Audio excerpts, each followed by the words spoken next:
J'ai à plusieurs reprises abordé la question de populations qui, pour des raisons assez étranges, monopolisent une activité. Je veux dire par là qu'un lieu, par exemple, est animé par un groupe de gens très particuliers qui n'ont aucune raison spéciale d'incarner ce lieu, mais qui l'incarnent néanmoins. Une association peut être représentée dans la pratique par des gens très spéciaux, alors que l'association a un objectif beaucoup plus large. Cette espèce de contradiction entre l'ouverture de l'objet en question, du lieu en question, du groupe en question, et la population qui réellement fait vivre ce groupe, anime ce groupe. Nous avons un cas très classique, qui est la question de l'usure, dont, pendant une certaine période, les Juifs avaient en quelque sorte le monopole pour des raisons qui étaient d'ordre religieux, puisque l'usure était interdite aux chrétiens. Donc, ce sont des Juifs qui s'en occupaient. Et on a dit, mais ça c'est un exemple emblématique, si on peut le dire, mais en fait, le nombre d'exemples est considérable. Et il n'est pas sans conséquence. Et c'est sur ce point que j'aimerais bien aborder ce matin. Enfin, ce matin, c'est sans parler. Ce soir, plutôt. Mais le soir, c'est bientôt le matin. Et, puisque le matin, c'est à 0 heure. Et j'ai déjà abordé la question de la présence des Noirs dans les services de vigie, de sécurité. C'est notamment flagrant à la Bibliothèque nationale, par exemple, et pas uniquement. Mais dans les services de sécurité, en souvent, on voit une personne noire.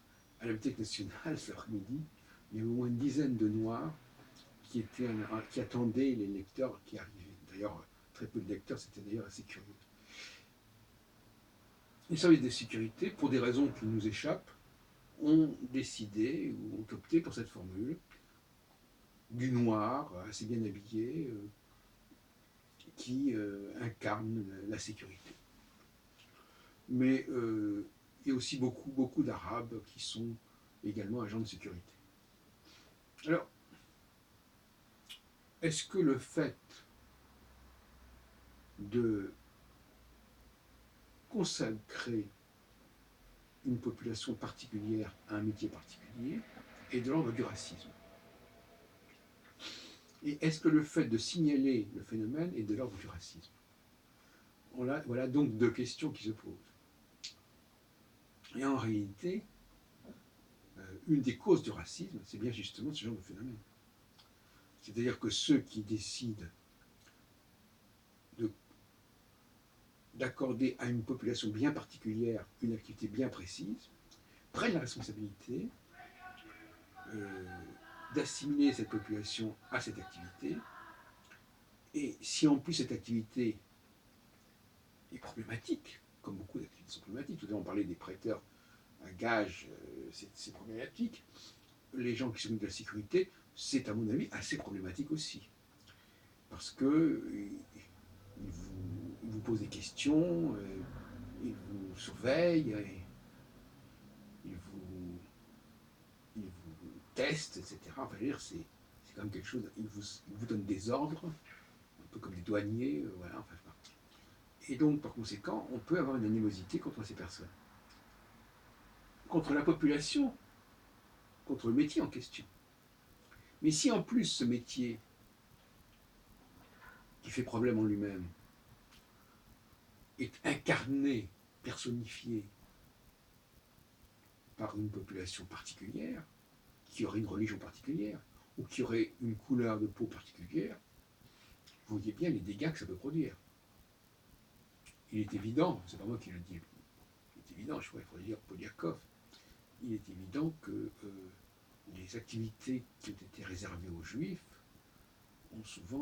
ont ont été une des causes de l'antisémitisme, de l'antijudaïsme. Parce que les Juifs ont fini par être assimilés à cette activité problématique. Eh bien, actuellement, on est en train de produire du racisme anti-noir, de l'exacerber, en conférant aux Noirs une sorte de monopole sur les activités de surveillance, de sécurité, de vigie. Parce que ces gens-là, finalement, ils font une sorte de police, ils acquièrent une sorte de pouvoir, ils l'exercent avec plus ou moins de bonheur et de tact, et en tout état de cause. Alors, donc, vous voyez bien que ce qui nous intéresse, ce n'est pas le racisme, ce sont les causes du racisme. Parce qu'une fois qu'on a enclenché un processus où l'on connecte une activité problématique avec une population particulière, qui en aurait en sorte le monopole, eh bien, là, on va transformer un phénomène racial, en quelque sorte, dire, bon, effectivement, racial, on peut rappeler comme on voudra. Oui, les Juifs, les Noirs, etc., qui est un phénomène qui en lui-même existe, en un phénomène raciste, c'est-à-dire animosité contre la population, parce que ces populations sont associées à des activités problématiques.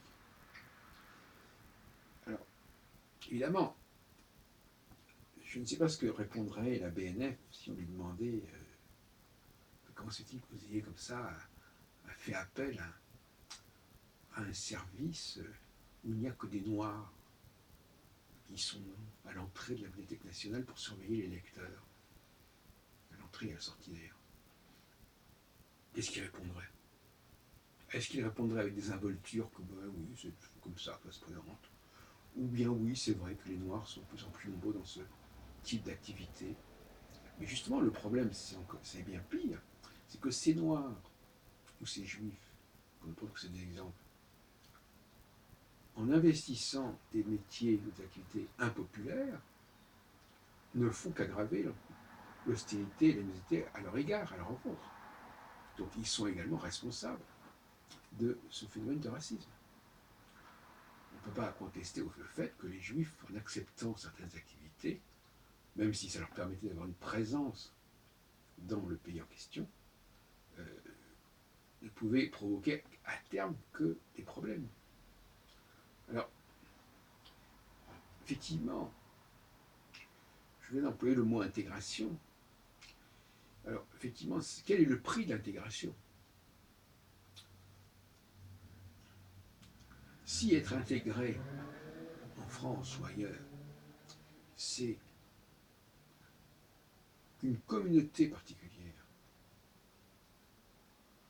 sur le plan religieux, sur le plan de la couleur, et donc par conséquent quelque part aussi des origines géographiques, accepte, pour avoir sa place dans la société, d'assurer certaines fonctions, on pourrait en trouver d'autres, les éboueurs, je ne sais pas quoi, eh bien, elle doit savoir qu'elle risque gros.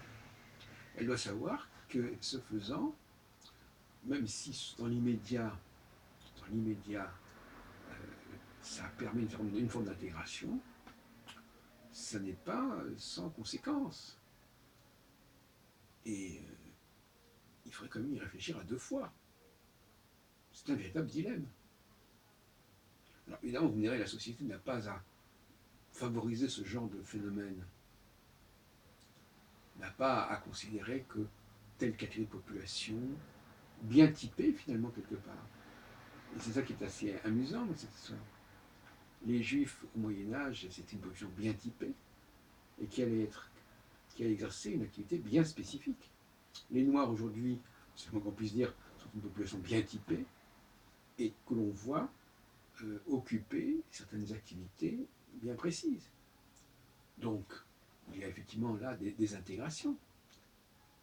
Il y a intégration de ces populations au sein de la société sur des créneaux bien particuliers.